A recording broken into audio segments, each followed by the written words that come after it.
안녕하세요. 까치살모입니다. 저번 시간에 저는 SM3 도입을 반대했고, 저의 의견에 반대하시는 분들이 가장 크게 문제로 삼은 건 LSM이 아직 배치되지 않았고, 개발 지연이나 실패를 할 수 있다는 이야기였습니다. 그래서 오늘은 바로 LSM이 어디까지 와 있는지를 살펴보도록 하겠습니다. LSM은 이제는 작년이죠. 작년 2022년 1월에 직격 요격체의 위치 변환과 방향 조정 능력을 시험하는 지상부유 시험을 실시하게 됩니다. 그리고 2월에는 목표가 없는 상태에서 단순하게 미사일이 정해진 궤도로 잘 날아가는지 비행시험을 실시하게 되죠. 그리고서는 11월에는 요격시험에 성공했다고 발표합니다. 그런데 문제는 이 11월에 이루어진 시험은 군의 고위 관계자들을 모셔둔 상태에서 시연식으로 한 시험이었고, 이 시험에서는 탄도미사일 요격시험뿐만 아니라 적 전투기를 요격하는 전투기 요격미사일도 동시에 시험이 이루어지게 됩니다. 그런데 여기서 생각해야 할 건 군고위 관계자를 초청하고 탄도미사일 요격시험과 전투기 요격시험을 전부 했다는 점입니다. 이게 첫 시험이었다면 절대로 있을 수 없는 일입니다. 결론은 이게 첫 시험이 아니었다는 이야기가 되는 겁니다. 보통 이런 시연은 못해도 3에서 4차례의 요격시험을 끝낸 다음에, 많으면 7에서 8차례 정도의 시험은 한 다음에 어느 정도 개발이 안정화된 다음에 하는 시연입니다. 그래서 결론은 11월에 이루어진 시험 전에 이미 우리는 여러 차례 요격시험을 했음을 알 수 있는 겁니다. 그리고 이리 빨리 고위 관계자를 초청한 시험을 했다는 건 거의 기적과도 같은 겁니다. 결론은 LSM은 지금까지 개발 과정이 엄청 순탄했다는 걸 증명하는 겁니다. 만일 요격 시험이 실패했다면 재시험 전에 실패한 원인을 파악하는 과정을 거쳐야 합니다. 뭐 경우에 따라 다를 수 있지만 대부분의 경우는 최소 3달 이상 실패 원인 분석과 그 원인 해결을 위한 시간이 필요합니다. 그러나 11월에 고위 관계자를 초청해서 2가지 미사일을 전부 시연했다는 건 거의 실패가 없었다는 겁니다. 실제로 탄도미사일은 요격시험 중에 70% 이상만 요격에 성공해도 성공으로 봅니다. 그러나 나머지 30%의 실패도 실패 원인을 분석하는 시간을 가질 수밖에는 없고요. 그렇기에 1년도 안 되는 시간 만에 고위 관계자 초청 시연은 거의 기적이라고 저는 표현하고 싶습니다. 그리고 이건 우리 LSM이 이미 5분응선을 넘었다는 뜻이 되는 겁니다.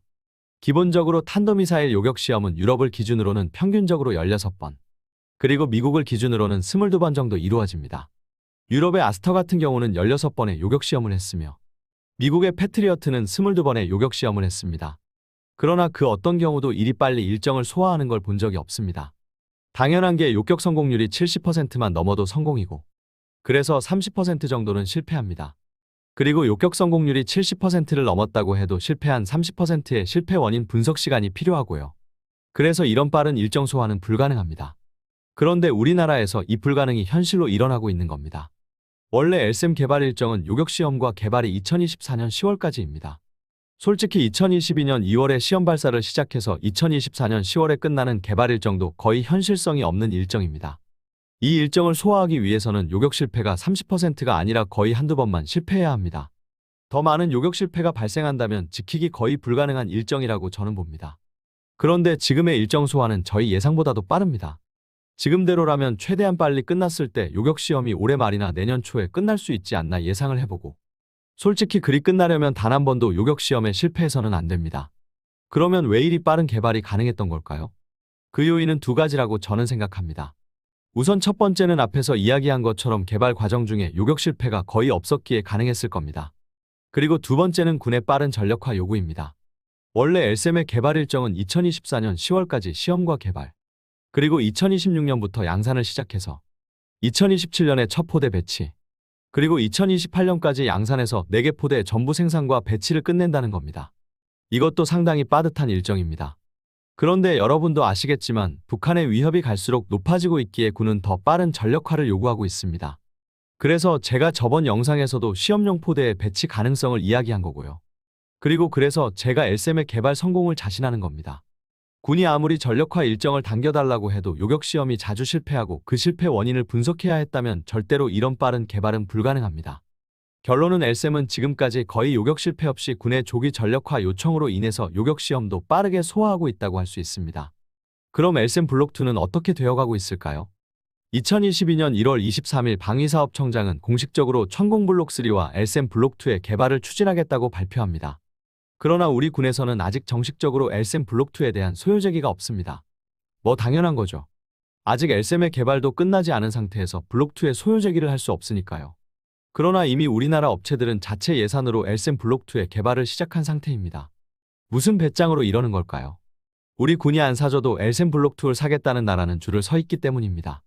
2022년에는 1월 7일 미국의 사드가 최초로 실전에 데뷔합니다. 후티 반군에 의해서 발사된 미사일을 UAE의 사드 포대가 방어함으로 인해서 최초로 실전을 치르게 되죠. 그러나 여러분 혹시 이거 아세요? 사드는 방어에 실패했습니다. 물론 날아오는 미사일을 막는 데는 성공했죠. 문제는 사드가 제대로 막지 못해서 인명피해가 발생한 겁니다. 이 공격은 UAE의 수도 아부다비의 국제공항과 인근 석유시설을 공격한 공격인데, 이 공격으로 인해서 연료트럭 세대가 폭발하면서 파키스탄인 1명과 인도인 2명이 숨지고 6명이 부상을 입게 됩니다.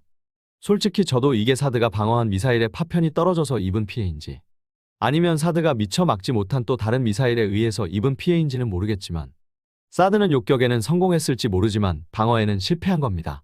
그리고 이 사드 포대가 지금 UAE가 보유한 유일한 사드 포대입니다.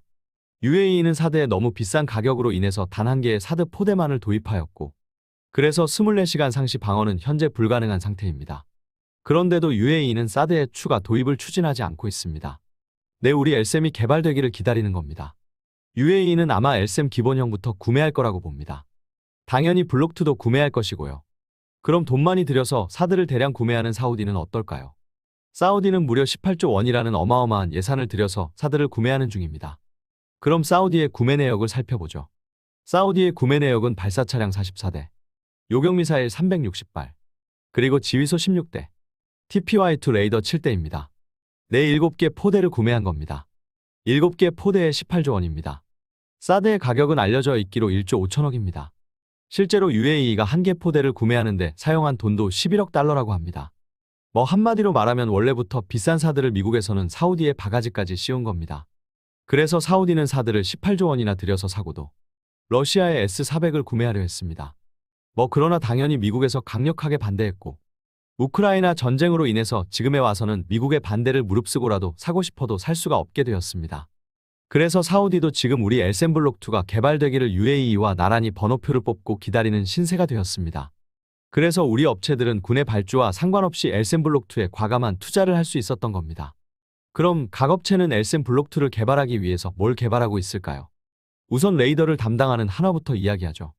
지금 엘셈의 레이더는 S밴드 레이더 소자 5,000개를 가지고 있고, 탄도미사일 탐색거리가 300km입니다. 보시면 아시겠지만 레이더 크기에 비해서 탐지거리가 짧죠. 이건 아직 우리 소프트웨어 능력이 떨어져서이고, 탐지거리 300km는 엘셈은 몰라도 엘셈 블록2에게는 짧습니다. 그래서 한화에서는 소프트웨어의 개량을 통해서 레이더의 해상도를 높이고 탐지거리를 증가시키는 개발에 이미 들어갔습니다. 그럼 미사일을 개발하는 LIG는 뭘 하고 있을까요? 기본적으로 엘셈이 요격하는 요격고도는 40에서 70km입니다. 이 구간을 대기권의 중간권이라고 합니다. 그런데 이 중간권은 엄청나게 춥습니다. 그래서 열영상 시커의 효율이 좋고 직경 요격체의 효율이 상당히 좋습니다. 그래서 우리의 엘셈은 중적외선 단일 탐색기만을 가지고 있습니다. 그러나 사드나 엘셈 블록2가 요격행위를 하는 고도 80에서 150km는 10권에 해당합니다. 여기는 반대로 엄청나게 뜨겁습니다. 그래서 적외선 시커의 효율이 떨어지게 되고, 사드 같은 경우는 그래서 중적외선 말고 원적외선을 탐지하는 두 가지 시커를 사용합니다. 지금 LIG는 바로 이 10권에서 사용할 수 있는 원적외선 시커의 개발에 들어갔습니다. LIG 혼자 하는 건 아니고 국방과학연구소와 같이 개발에 들어갔다고 해요. 그리고 국방과학연구소는 높아진 고도에서 사용할 수 있는 DACS를 개발하고 있다고 합니다. 네이미 업체와 국방과학연구소 다 엘셈 블록2 개발에 들어가 있는 겁니다. 자, 다시 한번 물어보죠. 이래도 SM3가 필요하다고 보시나요? 이상 영상 봐주셔서 감사합니다.